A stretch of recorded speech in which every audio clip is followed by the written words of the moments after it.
Welcome to this week's Spiritual Journey Field Notes. The theme this time is forgiveness, or what I like to call the other F word. I mean it as a joke, but also not, because forgiveness can be really fucking hard.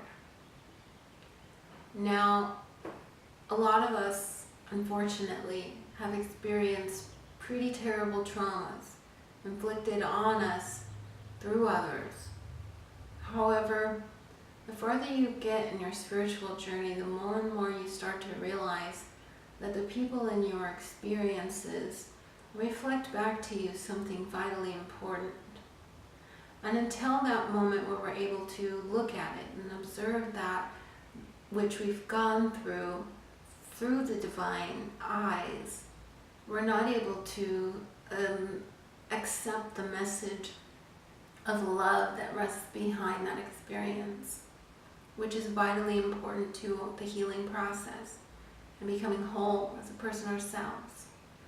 And so I'm here to remind you that forgiveness of others is forgiveness of self.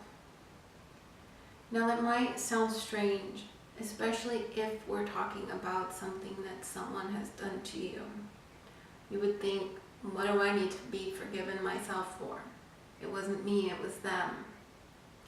But I will tell you that despite however long ago or recent this trauma was, the fact that you carry that weight inside of you is something that you are doing to yourself.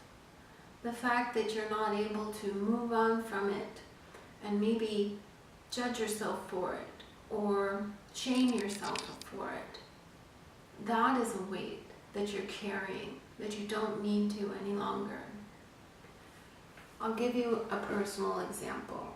So in a recent meditation, it came to my attention that my hesitation in wanting to do videos like this comes from my own past experience of being made fun of for my appearance, my weight, whatever you can think of. But in my meditation, I realized the things that I judge myself for the most harshly, I've never actually been called out on by someone else. Or if I had, it was one minor experience that somehow I clung to and used it to define me the rest of my life, even though it never actually ever came up again. And in fact, multiple people have said otherwise. But I was still clinging to that original judgment, that original wound, that original hurt. And I realized that I'd been carrying around this weight for forever, and I had been doing it to myself. That really I was the one that was judging myself. I was the one who was thinking that I wasn't good enough, or that they were right, and this is true about me. Well, when I came to that realization, I felt a wave of compassion towards myself for having done the best I could with the tools that I had at the time, but also for carrying something that I didn't need to carry any longer. So what's the next logical step after you've identified that? You gotta let it go. And that's the best part. That's the part of forgiveness that makes it worthwhile. It makes it worth journeying there to that trauma, to be able to release it and free yourself from what you perceive other people have put you in. Now, the tools that I'm going to provide you this week for exploring forgiveness. The first one is an automatic writing process. Now, this is something that I've done on my own to heal from sexual abuse trauma, and I highly recommend it. This process involves what I like to call the unsent letter. You'll write a letter to everyone involved in the experience of that trauma that you are here trying to heal from. Everyone who you feel holds some responsibility for it. Perpetrator, maybe somebody who you told who didn't do anything about it.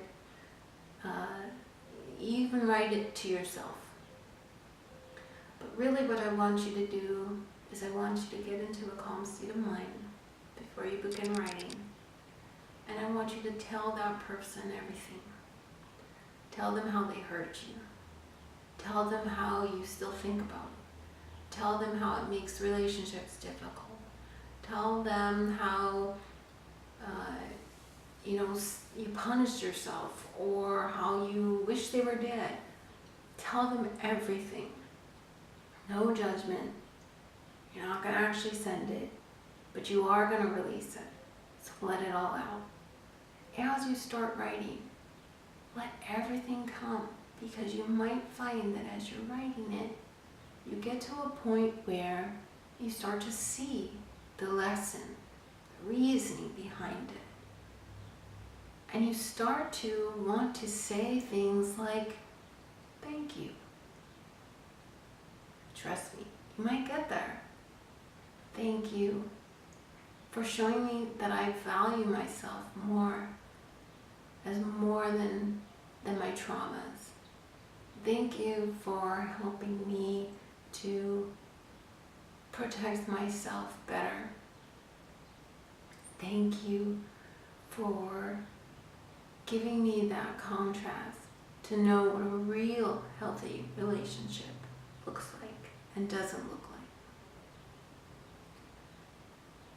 like. After you finish writing your letters, you might want to take a few moments to meditate, or if you would like to engage in a ritual burning of the letters, you can do that as well. It could be a great activity for a new moon, for releasing to that energy of the new moon and just letting it all go. The second tool for exploring forgiveness that I'm going to give you is meditation. In this meditation, and I will link to the guided meditation where I actually take you through this process, or you can do it on your own, is what I call the lineup.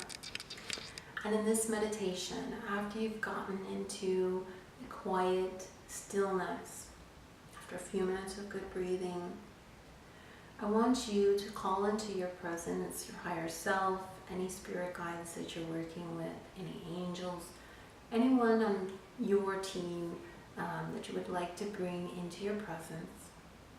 And after you feel safe and ready, I want you to ask the individuals involved in your trauma to line up in front of you. Now, this might be painful at first, and that's part of the healing process, to allow whatever's going to come up to come up. Ask them to line up before you. And as you stand there and you look at them in your meditative mind state, I want you to feel what you need to feel.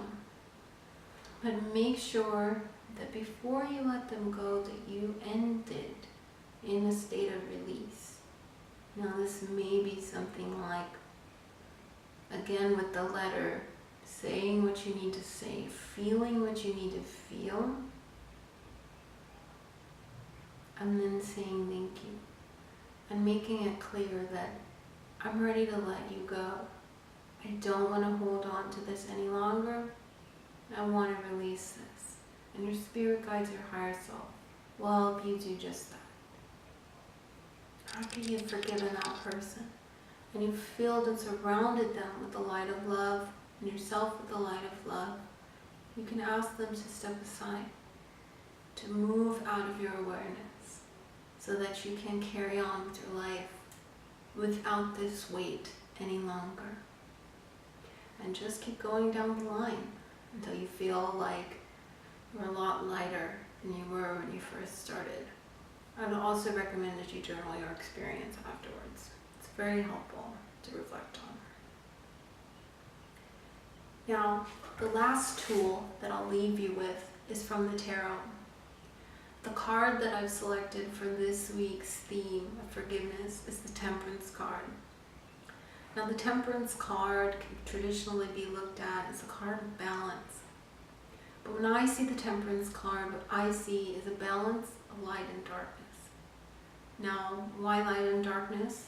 Well, a lot of the things that we feel like we need to forgive people for are things that have been dark points in our life. Now, normally, we might think, well, I'm just going to think positive and I'm going to not focus on that and focus on everything I'm grateful for and positive things in my life. And that's fantastic. That's good to do, right?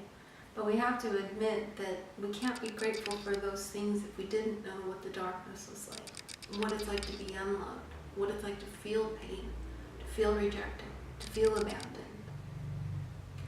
And so with the Temperance card, we have the bringing together of energies, the lightness and the darkness, the contrast to our positive experiences or our negative experiences. And in order for us to understand one, we need to go through the other. And so by combining those two elements of our lives and accepting them both as necessary components, we can find that divine release and find that peace within ourselves through the alchemization of those two joining together to become one. So I would recommend you to view a temperance card. You can just Google temperance. There's many different types of and styles of tarot.